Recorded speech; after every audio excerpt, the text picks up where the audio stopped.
directed at us because of our support for Israel. The kid who was assaulted at the University of Georgia got 3 misdemeanors, and according to the Athens-Clarke County Police Department, had to take an anger management class. You can't make this stuff up. And had a 10-day restraining order against the student. 10 days. University of Georgia, however, because it was a campus crime, they actually took it upon themselves to take and press charges as well, and they suspended the kid for the semester. Which would have been, by the way, the spring semester. So he's now allowed to come back on campus in the fall semester of this year, but was off for the entire spring semester. I'll talk a little bit more about what the University of Georgia has done as well shortly. But we now have protections for students because of their support for Israel. That's a big deal. And for you as well, because how many of you have heard about incidences against adults, Jewish adults around the country in this past year? It's happened all the time, right? But are they protected because of their support for Israel? That's the challenge. Here in Georgia, we are. So I would say this, and talking about how do we fight anti-Semitism, is Jewish pride. Put your Jewish stars back on. Show your pride of being Jewish, because we're protected. If somebody does anything to us, it's a felony charge, because we support Israel as well. So fast forward to the second semester when the encampments went up.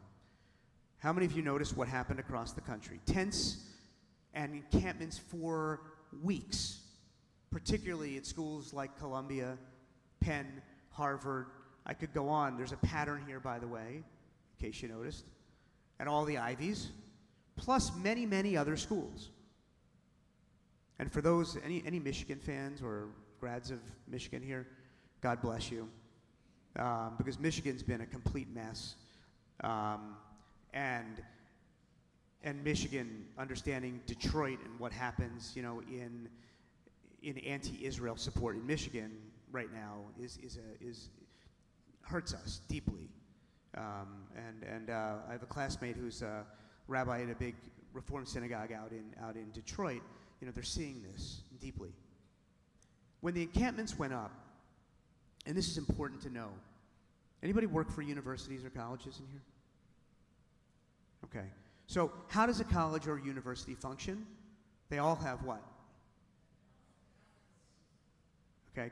Code of conducts. Code of conducts. Right. What does the code of conduct do? It regulates behavior.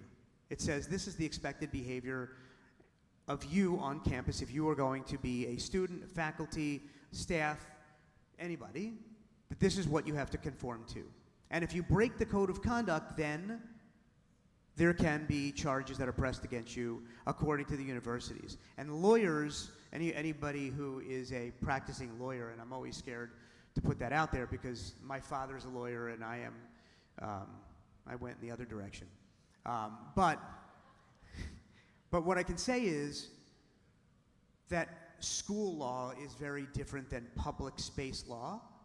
So universities can sort of do what they want, except there are code of conducts, and in the state of Georgia, for example, we have the Board of Regents. And all universities, including private universities, by the way, receive federal funds. So if you break the code of conduct, if you do things that don't protect your students on campus, you can lose federal funding if there is a Title VI lawsuit against you, which is the Office of Civil Rights. And if you have been shown not to be protecting Jewish students on campus, you can lose your federal funding. It's very important, but this year was the first year that there were more cases than ever before. There were over 120 Title VI lawsuits this past year against universities because of what happened on college campuses. It's not enough. And the bureaucracy and process that this takes place because they have to go through this process, these Jewish students that are on campus are still being harassed and tormented every single day. So, why did the encampment stay so long then? Why were cafeterias and administration buildings and school buildings occupied on campus? Isn't that a violation of the Code of Conduct? You're not allowed to take over our buildings? Of course it is. So why did universities allow that to happen? Sure. Of course Columbia said that.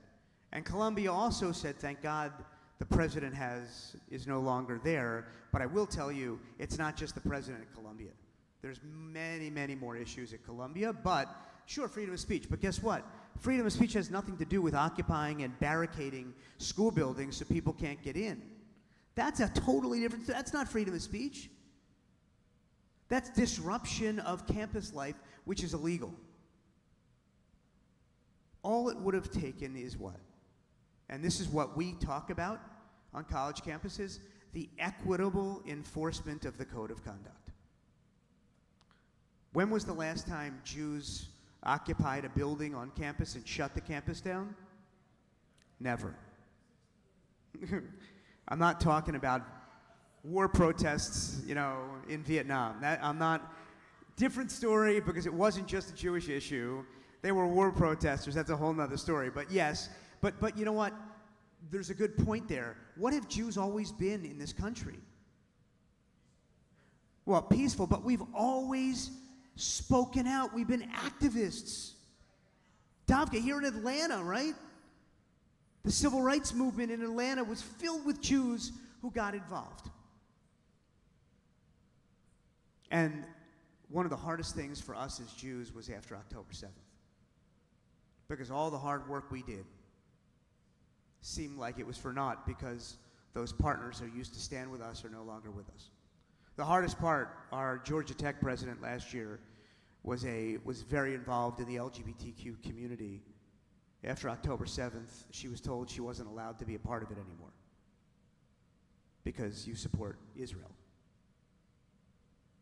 Because, go ahead, take a trip to Gaza, see how that goes for your group. But for us who are social justice activists, we want to get out there, we want to help, but they didn't stand with us. And that's one of the hardest things that many of us, particularly within the Reform movement, that say, look, you know what, our Judaism in many ways can be manifested the social justice work that we do. So the equitable enforcement of the Code of Conduct was really the key that could manage. But people were scared of lawsuits. People were scared of what was happening across the country, so they didn't sue the universities. They didn't enforce their Code of Conducts. So therefore, weeks after weeks, particularly obviously many of you saw video footage from Columbia that just kept on going on and on and on. But it happened in Penn and it happened in other places as well. Fast forward to this year, because what happened on the encampments? Here in the state of Georgia, and when parents ask me, so where should I send my kids? I got a junior in high school, a senior in high school. Where should I send my kids? And these are Georgia families. I say, guess what? Have you heard of the Zell and Hope scholarships? Because I will tell you, our universities in the state of Georgia are exploding by applications and admittance. How many, any Georgia College grads in here? Georgia College, State University, Georgia College. Georgia College this past year, how many of you even know where Georgia College is? Milledgeville, right? Which used to be what? The capital of the state of Georgia. Georgia College, about almost 7,000 undergrads. They had the largest freshman class this past year, 1,800 students in Milledgeville. All of our universities are growing. Kennesaw State is the fastest growing university in the state of Georgia with over 47,000 undergrads. and it's not stopping.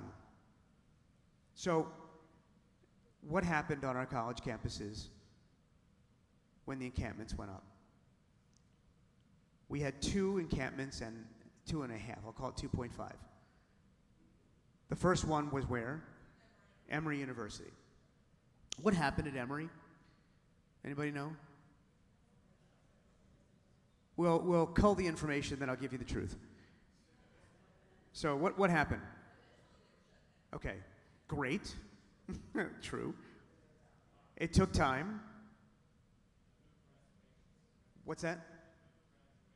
They certainly moved graduation, yes, because it was too dangerous to have it. And what they actually put out there is slightly different than what actually, the reason that they moved it, because they could secure the location. That was the difference. But what happened was, early in the morning, the tents got set up. The protest began. As soon as they heard, Emory PD went over and said, listen, you're breaking the code of conduct. And you need to move on. An hour later, you're breaking the code of conduct. You need to move on. The third hour, they said, listen, if you don't move, we're going to start to make arrests. And what happened? Arrests were made. And then they resisted arrest, and there was some violence that happened. How many of you watched the CNN footage from that day? Because it was despicable. Some of you may have seen the professor that was thrown to the ground. Yeah. She was the department chair of the Department of Philosophy at Emory. There was a student who was being arrested by a police officer just prior to the beginning of that footage. This professor walked over to the police officer and hit the cop. If you hit a cop anywhere, what's going to happen? You're going to go to jail. That's an assault on a police officer. The cop got up, threw her to the ground, put her hands behind her back, and tied her up. But the footage from CNN showed not her hitting the cop, but saw her being thrown to the ground and being tied up. Oh, look at police abuse. It wasn't she hit a cop. The gray area was, if you watch the Georgia State Police there, because they were there on the scene as well, and because there was such resistance, the Georgia State Police decided they were going to shoot rubber bullets and tear gas into the crowd. Question is, what is appropriate response? Bottom line is the campus was being attacked. Question is, could they have done it without the tear gas and rubber bullets? It's always an interesting question. A week later, by the way, right after that, the arrests were made, everything was cleared out. Done. A week later, by the way, they tried to re-encamp that night, and they were shut down immediately. A week later at the University of Georgia, same thing, same tents, same playbook.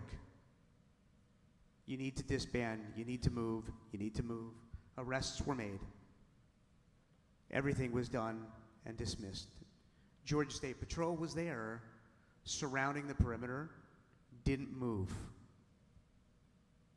They learned from what happened at Emory. The third encampment happened at Georgia State University at the end of the semester.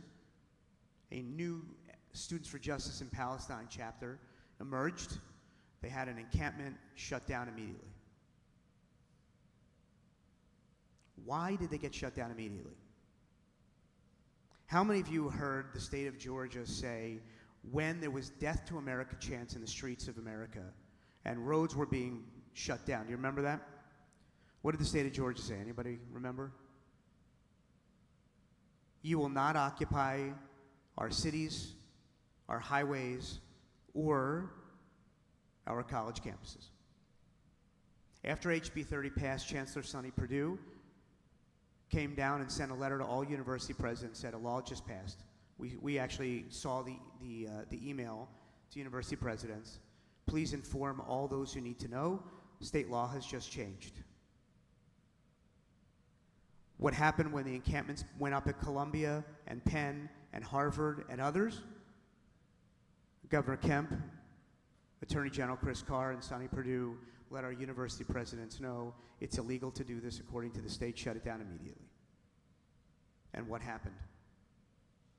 It got shut down immediately. Fast forward a year for our October 7th commemorations.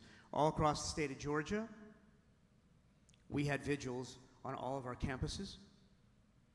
Counter-protests were being planned, especially because now at the University of Georgia, after the encampment, Students for Justice in Palestine were suspended for 2 years. And those students who were in charge of that were also suspended. The president of the chapter was a senior at the University of Georgia. She was suspended, therefore she was not allowed to graduate. University of Georgia made a very, very loud statement. You will not mess with our campus. And the other thing that I want to mention is that President Moorhead, along with Sonny Perdue, called up Brian Blake, who is the president. And by the way, this is back knowledge information. You know what happens. Is this being live streamed, by the way? Maybe. Well, if you're listening, well, who knows? So, that what we found out is that the encampment at the University of Georgia had a whole bunch of Georgia State students that came down from Atlanta, along with PSL Atlanta and the Socialist Democrat groups, to create disruption down at the University of Georgia. President Moorhead and Sonny Perdue had some strong words for those Georgia State students. Don't you dare come on our campus again. What happened on October 7th this year, because of the strong support that we had from the state of Georgia, we had a peaceful, beautiful vigils all across the state. Hundreds of students came out this year on October 7th. We had one issue, which was at Kennesaw State. And there's a reason why. Because PSL Atlanta decided they weren't going to Emory this year.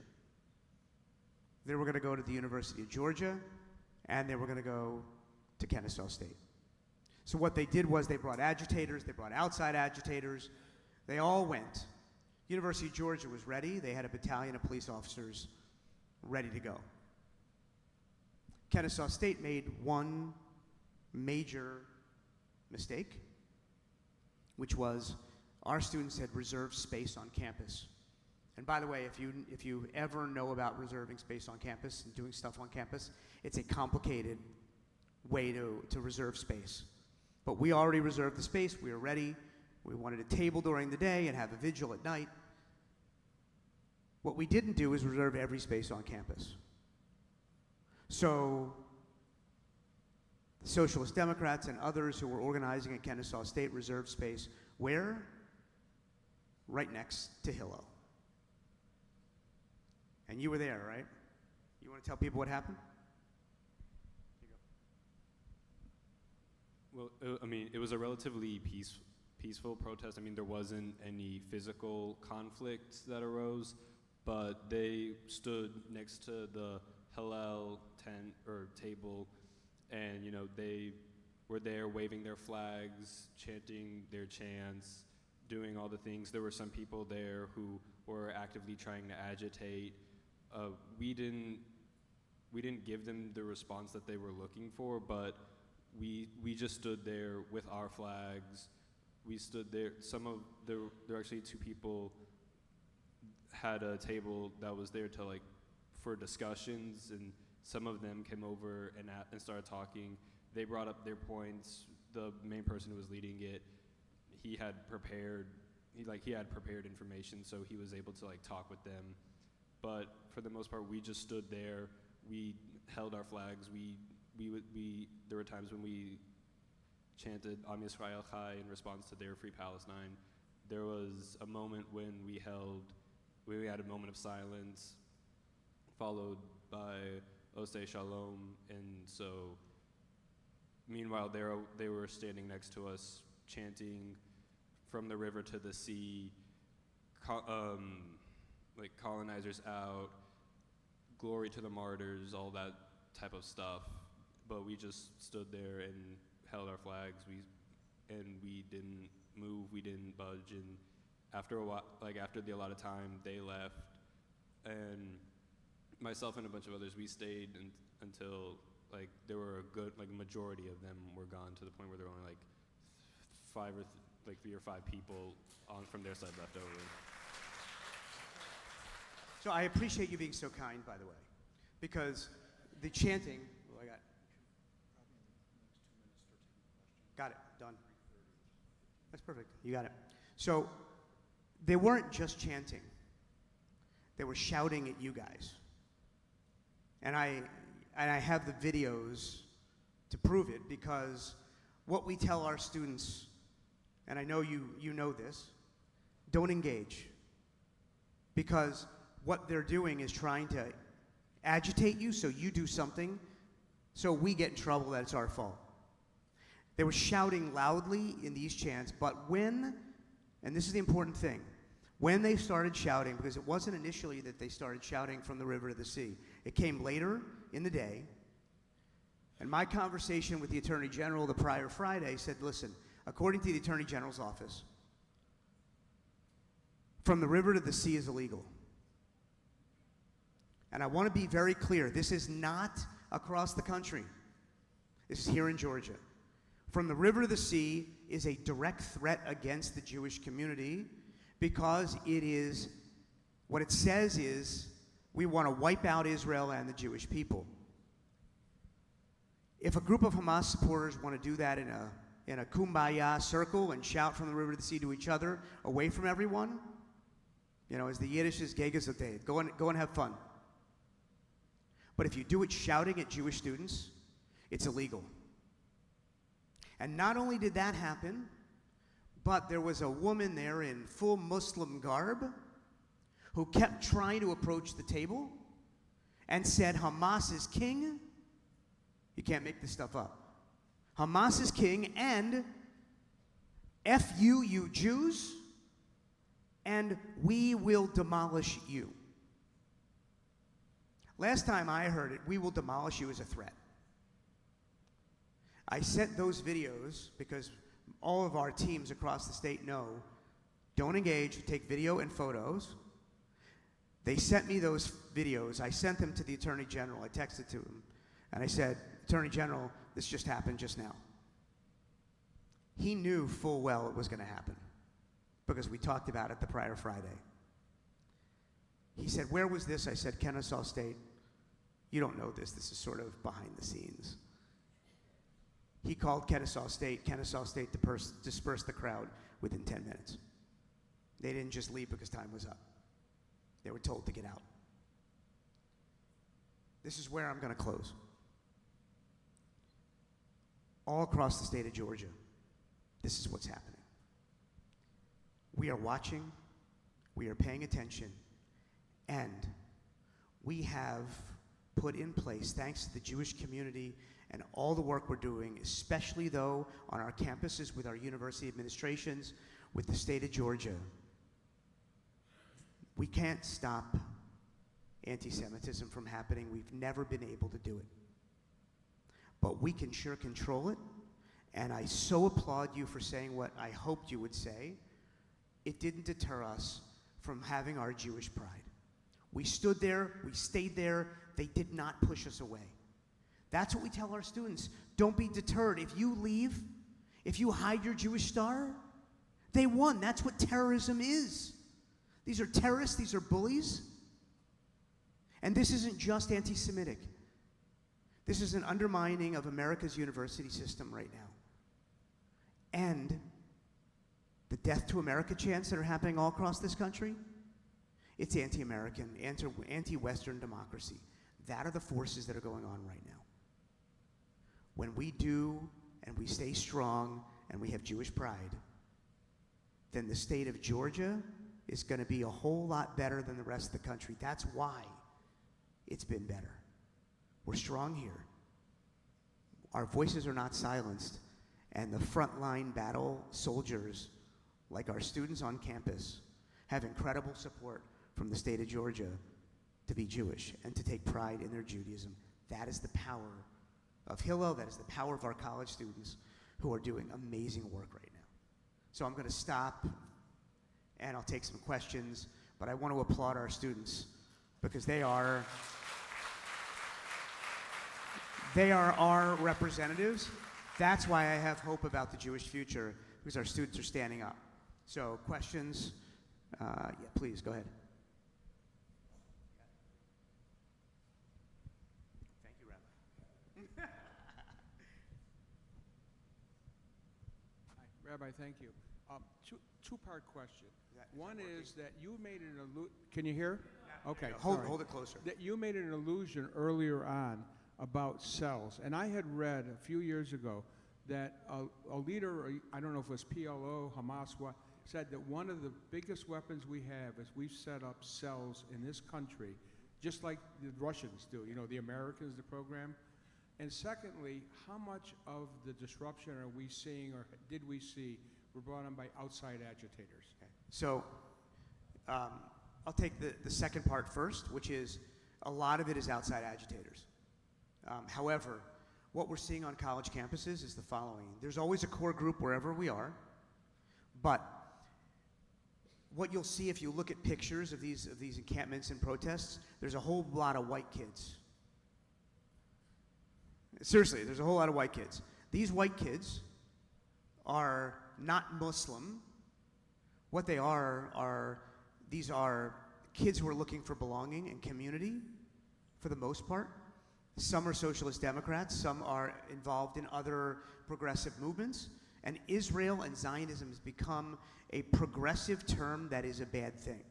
So they're learning that Zionism equals racism, Zionism equals genocide, Zionism equals colonialism, which is all myths, obviously. So what we're seeing is confused white kids who don't know Israeli history or Jewish history, and therefore what they do is they jump and join a movement or a purpose to try to find their belonging on campus. So there's core organizers of students wherever you are, and then you have outside infiltrators that are providing all the support across the state. The second piece, 20 years ago, approximately, billions of dollars began to be funneled into the United States through Iran and Qatar and Hamas that are funding professors, Students for Justice in Palestine, and other anti-Israel, anti-Jewish groups. They've been there. To give you one quick example, when we were fighting for the passage of HB 30, the testimony before the Senate Judiciary Committee, there was a affiliated Hamas individual standing in the courtroom with us. And we know because our attorney has been fighting this stuff for years in Georgia. He knows this guy. So they're here, they're around, and they're very scary. And that's why we have to continue to stay strong. Is it on? So this couple of weeks ago, I had the opportunity to meet with the Consul General of Israel here. Yeah. Wonderful woman, like her a lot. Yeah. And she said that prior to October 7th, she had opportunities to talk on campus. Now it is practically eliminated, and that she is asking us to help us find opportunities to speak on campus, especially if we happen to know presidents. But then during that conversation, she also said, in some schools, the only people allowed, the only group allowed is Hillel, because they have an existing relationship. So my question to you is, can't you help her more? Well, I would tell her, go back to her and ask her which states that's taking place in, because it's not Georgia. She's been on our campuses all the time, her and her team. We've hosted programs. She was at last year, she was at our Israeli Independence Day celebrations, which we call Israel Fest on campus. I can show you pictures that go back a year. So she's been on our campuses, her team has been on our campuses all the time. It's not happening in the state of Georgia. So that's for sure. I talk to Anat on a regular basis. In fact, we're having lunch this coming week. So we talk about all the opportunities that she comes on campus. So she has an academic portfolio. Her name is Illinois. She used to be an Israel fellow with the Jewish Agency at Georgia Tech, and now she works for the Israeli consulate after she wanted to stay here. So she's been coordinating events all across the state for at least the last year and a half since I've been at Hillel. So they're there all the time. So that's not true. But other states, that may be the case, but not here in Georgia. Yeah. So my question is, Yes, for people please. who have kids about to go to college, Yep. you mentioned what a great job that Georgia is doing. How do we find out which other states are doing equally well or better or Yep. poorly? One of the things that I want to say, and I appreciate that question, how many of you get the ADL campus report? It's not accurate. If you saw what the report on Emory that said that the only thing they said was there was a protest at Emory and showed the Instagram post, and they had something that went on October 7th. It was on the other side of campus. We didn't even see them. People told us that it actually happened. Instead, we had hundreds of students that came out. So if you got the campus thing, it actually came out yesterday. You'll see a whole thing on exactly what happened at Emory. So read those reports very carefully because they're not accurate, and we're actually working with the ADL. The ADL regional director here, Eitan Davidson, and I are good friends, and we talk all the time about what's happening. So that's one thing. So here's the thing. SEC schools are the best, generally. And I'm not just saying that because Alabama's doing a decent job. North Carolina, not so much. So it depends on where you are. But in the state of Georgia, Alabama, some other southern schools are doing better than others. What I would say is this. There's a couple of factors as you're looking for a college to go to. One certainly is what kind of activity has been going on campus. To get the accurate story, you can look at, I'll just put it out here. We at Hills, Georgia, actually have a pretty accurate picture of what's going on nationally.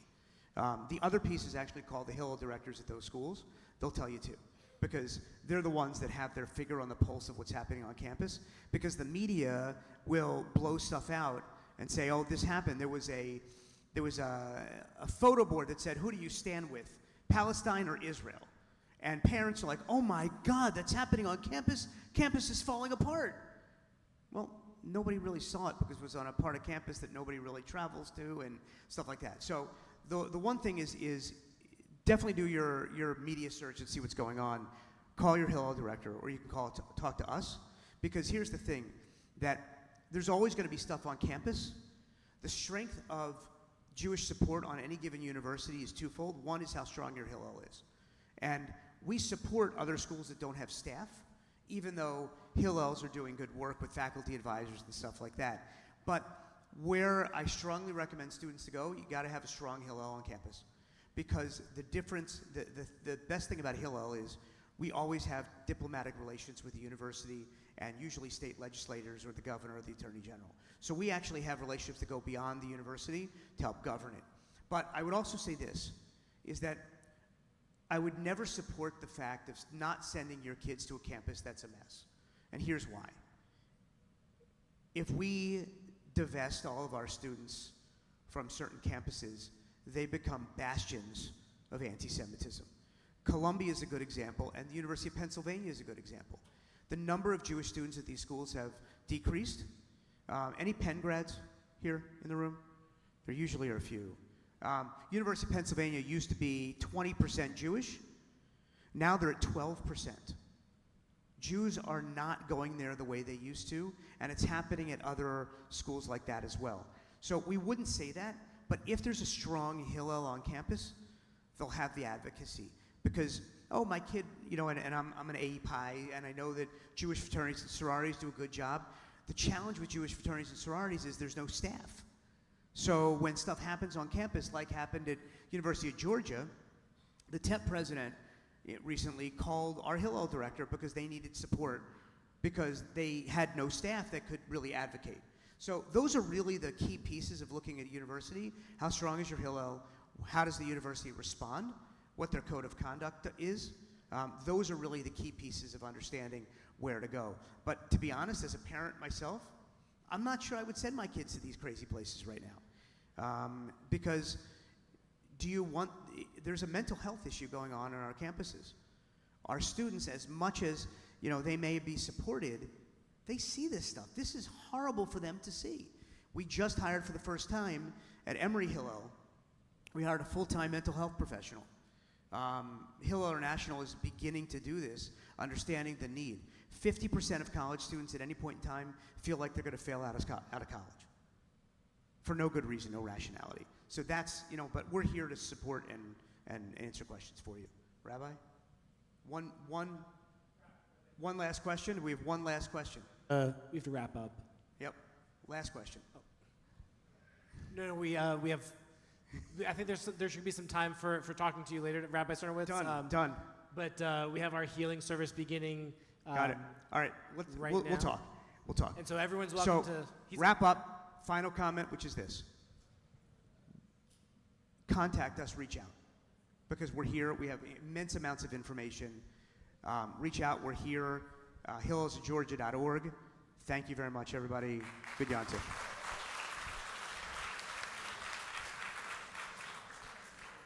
For those who would like, we have our healing service now beginning in the Colbert Library with Rabbi Colbert. You can head down there now.